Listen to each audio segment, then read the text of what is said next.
Good morning, P34. Welcome to Monday. This is strange, isn't it? So, we're back again. Thought I would do something a little bit different this week and do a PowerPoint with the audio on it. The reason why I'm doing that is that I think we're all at different times, aren't we? So, if I do a lesson at 10:30, I get everyone maybe on. Sometimes I don't get everyone, sometimes I do. Sometimes people aren't ready to learn literacy or learn numeracy. Some people have just woken up. Some people are just going to sleep.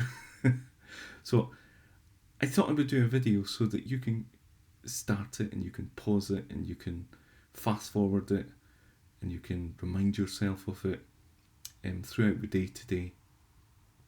And you can do it at your own time. You can do it at night time if you want. You can do it in halfway through the morning. You can do it at 9:30.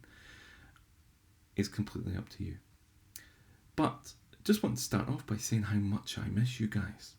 There are lots of things that I'm doing just now that I'm going, oh, that would be great. I miss our classroom. I miss our kind of laughs in the class. I've missed Scout. I've left a little dog in the classroom. I miss how I used to race you from assembly to the classroom every Friday, and I would win. You guys are so bad at rubbish. I'm so bad at running, and I was going to do a bit of a football tournament this term as well. But anyway, I'm sure it will all work out soon, and we will find out how to do things. So let's start off with a wee bit of literacy. We've got to keep up to date with our spelling words. So our spelling words this week, or our spelling rules this week, I'm going to get you to complete them, because I'm not sure how much of me giving you a list is actually working at the moment. So I'm giving you the chance to make your own ones. Anyway, P3. I'm going to talk to you first. So P3, hands up if you're in P3. Good. Well done. Thank you very much. So your words are words ending in Z that we can add ES onto the end. So for example, we've got buzz. So that is a word that ends in Z. It's got two Z's in it. And if we add an ES onto the end of it, we get bzzz. Buzzes. Yeah. So the bee buzzes around. So it becomes another word. So that's the words that you're looking for today. You're looking for words ending in Z that add ES onto the end.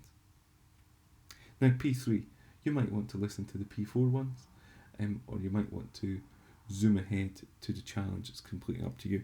Probably won't do you any harm listening to the P4 ones, so I would recommend it. P4, hands up if you're in P4. Good. A little bit of coffee there, lovely. This week you are looking at adding consonant suffixes. What does this word consonant mean? Well, for that we need to think back to vowels. What are the vowels?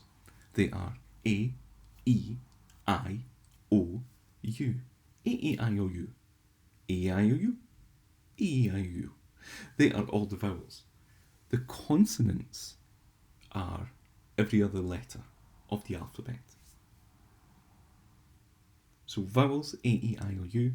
A consonant is every other letter. So you are looking at words ending in a consonant. Look at my example there, tired. Tired ends in a consonant, doesn't it?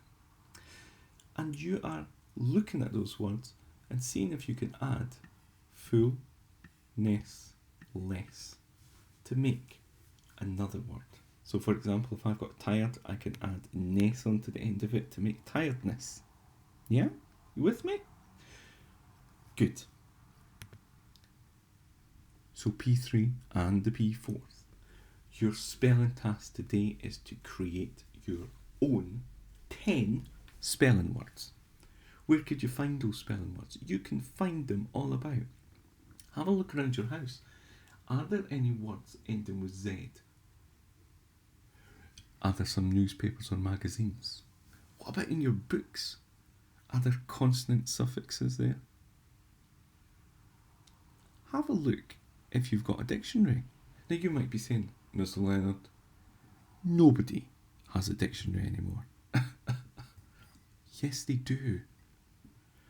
You have got dictionary.com, which is a really good dictionary. I know you've all got online access because you're looking at this just now. If you go to dictionary.com in your browser, you've got a dictionary there that you can find some words. So your challenge today for spelling is to create your own 10 spelling words. Good luck with that. We are on grammar. So in grammar today or this week,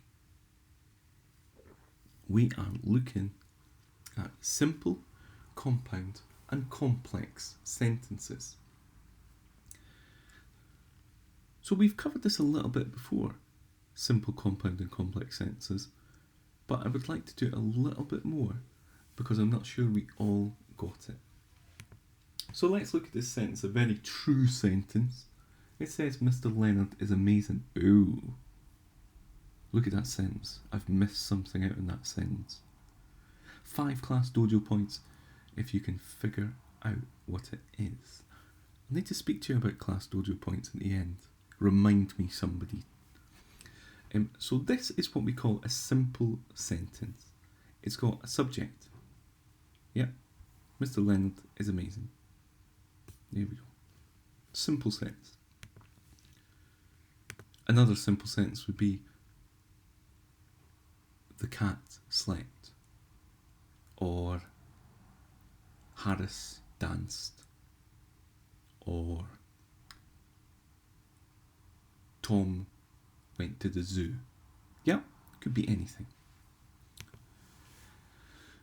This is a compound sentence. It's a compound sentence because it's got one sentence here, Mr. Leonard is lovely, and it's got another sentence here, he has an amazing beard, and it's been joined up by a connective or a conjunction, depending where you're from, and that's called a compound sentence because it's got 2 sentences joined up to make one sentence. Yeah? Hopefully that makes sense. This one, I'm mostly speaking to P4 just now, but P3s, please feel free to join in. I love sentences. This one here, if you can have a wee look, ignore this just now. Mr. Leonard is lovely. That's one sentence. And he has an amazing beard is the other sentence. And it's got that connective in there. And this little bit here is new, isn't it? Who is a teacher? Which has got 2 commas each side, like 2 handles. It's additional information, it's added information. Mr. Leonard, who is a teacher, is lovely and he has an amazing beard. This is what we call, who is a teacher, a subordinate clause. A subordinate clause, do not get mistaken with Santa Claus. Be a very strange Christmas if you do. Who's a teacher doesn't make sense on its own, but you can add it into a sentence to make sense. And that is a complex sentence. So let's go through that again. We've got Mr. Leonard is amazing, which is a simple sentence. We've got Mr. Leonard is lovely and he has an amazing beard, which is a compound sentence. And Mr. Leonard, who is a teacher, is lovely and he has an amazing beard, is a complex sentence, adding a little bit more information. That link I've just put up there, and is in Teams, is from something called Khan Academy. And Khan Academy is great. It's got amazing videos on there about everything that you can think of, and it's also got some practice questions on there. The link that I'm putting up is to take you to simple, compound and complex sentences. Now the wording is a little bit different and could be a little bit confusing, verb and predicate. But what I want you to do is I want you to watch the video, then try the practice questions and see if you can do it. If you're a bit confused about the vocabulary, don't worry about it just now. You can write it on Teams and I'll see if I can help you with it. As everything, if you're stuck on anything, let me know, and me or someone in your class might be able to help you. Okay, in literacy we're doing a new topic. We are looking at instructions. Have a little think about where you might find instructions. Yeah, so you can find instructions if you're building something or creating something. If you've ever bought anything from IKEA, you will get some instructions, sometimes not very helpful instructions, but you'll get instructions. Recipes have instructions how to make something.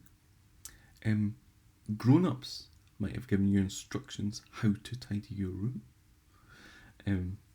Or Mr. Leonard, I've given you instructions, haven't I?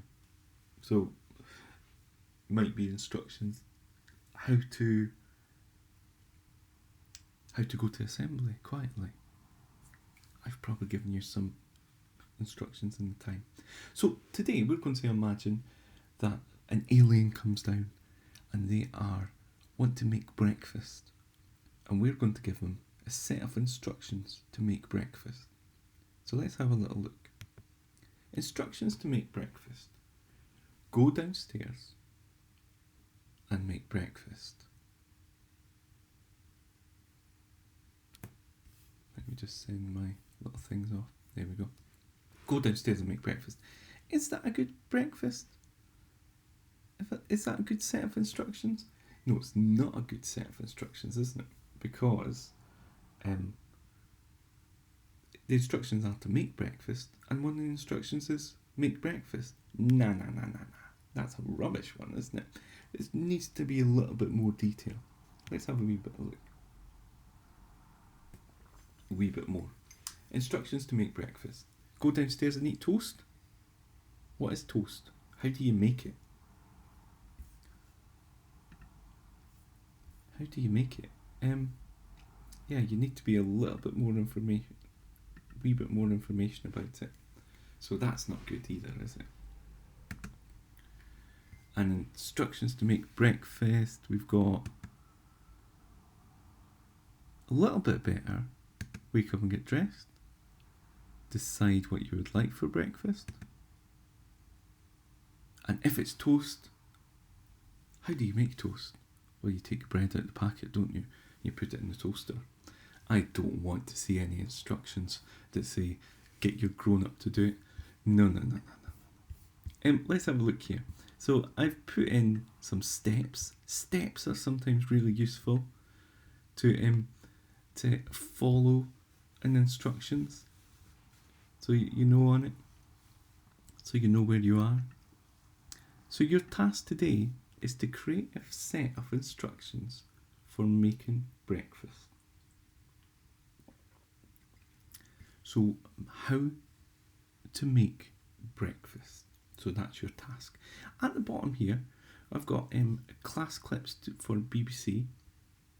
It tells you a little bit more about it and how to write instructions, and a little bit more about the vocabulary to use and how to do it. So look at that if you need some help with it, and give me some instructions with it. You can share them on that share your work thing. That would be amazing. Share your work channel. That'd be great. Okay, remembering that we've still got to do some exercise. Got to do some exercise every day. If you're walking, brilliant, that's a little bit of exercise. If you can't get outside for any reason, please do. This is PE by Joe Wicks. Now I'm just looking at the video and the video's not coming up at the moment. So because the video's not coming up at the moment, that makes me think that the link might not be working, or it might be because it's just gone live. I'm not sure. I'll put it on Teams, the link, so you can have a look through it. Now, if you've missed the live one, that's fine. He puts all the videos up so you can have a go through it. If you haven't done Joe Wicks before, it's could be quite intense, but it does make you feel amazing after it. It makes the days go a little bit easier, and it makes you a little bit happier. So make sure that you're doing some exercise if you can. And it's only half an hour of your time. You can do it on your phone, you can do it on computer, you can do it on this computer that you're on just now. I'll put the link that's up there. Okay. Another thing I would like you to do is I would like you to keep going with your reading book for enjoyment. Hopefully you will manage to get your books from school before it was closed. If you don't, I'm hoping that you've got some books at home that you can read. If not, I know Mr. Taylor's put you on Epic Reading, so make sure that you're reading some books there. There are some fantastic free trials for some books online. You might want to speak to your grown-ups about if you can't do it. That would be great. And yeah, all I want you to do, I'm going to put a new channel up that's got just be called the Book for Enjoyment one. I want you to tell us about the book that you're reading and send us a quick review about it. So what do you think about it? Please don't put any spoilers into it because someone might want to read it. Okay, for seal and numeracy, we're going to go back a little bit and just remind us of some place value. So our place value is something that we've covered quite a bit, but I would like to start every term with place value because it's so important with numeracy and maths. It's the basis of everything. If you know your place value, you'll be able to work out lots of maths questions. So just a reminder, this units here, that's over here, sometimes we call it ones, but it's also called units.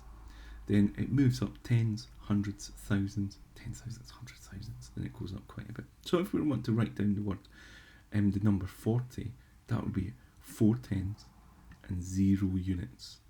Yeah. The decimal point always comes after the units or the ones, and then it goes into fractions. So a fraction of a unit. So a unit that's put into tens is a tenth, then hundredth, then thousandth. Yep, and it goes all the way down.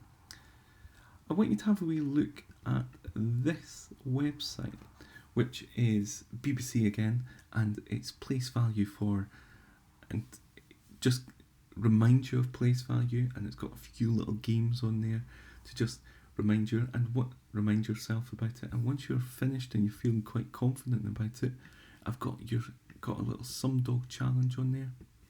So try the wee Sum Dog challenge, which goes to tens, hundreds, thousands, place value, and tenths and hundreds. And once you've done Sum Dog and looking for something else, please have a wee look at Enrich. The investigations look really tough to start off with, but that's why they're investigations and problem solving. You've got to try and work out what you're going to do, and you've got to try and work it out. If it was easy, it would be boring. Yeah. Again, if you've got some problems with place value, please do come and ask me, and I'll see if I can help. If not, some of your colleagues might be able to help too. Oh, I'm so excited about this one. So this term we're looking at food and health. Remember at the start we were talking about our Eat Well plate, and we were looking at making sure that we're eating well. I hope we're all able to eat well. Sometimes supermarkets don't have fresh fruit and veg, but I'm hoping that you're able to get it somehow. Okay, so we are going to be looking at a science experiment in food and health, and it's looking at iron, in our food. Is iron really made of metal? Is there metal in our food? Well, this science experiment will see if we can work it out. What you need for it is you need some water, some cereal, and a magnet. If you can find a magnet, now, you might be sitting there going, "I don't have a magnet." But you might be surprised if you look at your fridge. There might be a fridge magnet on there that you might be able to use. If not, if you don't have a magnet, if you can't do the science experiment, that's perfectly fine. Because this website here shows you how to do it. And it also gives the video of someone doing the experiment, which is amazing. All I want you to do today is I want you to watch it and I want you to comment on it. I want you to tell me what you think about it. Simple as that. Yeah, brilliant. And last thing is that you guys are amazing and I do miss you a lot, and I hope you are all looking after yourself and looking after your grown-ups and looking after your neighbours, looking after your community in any way that you can, and I hope you are staying safe. Staying safe and washing your hands and looking after everyone. And I'm hoping we're going to see each other soon.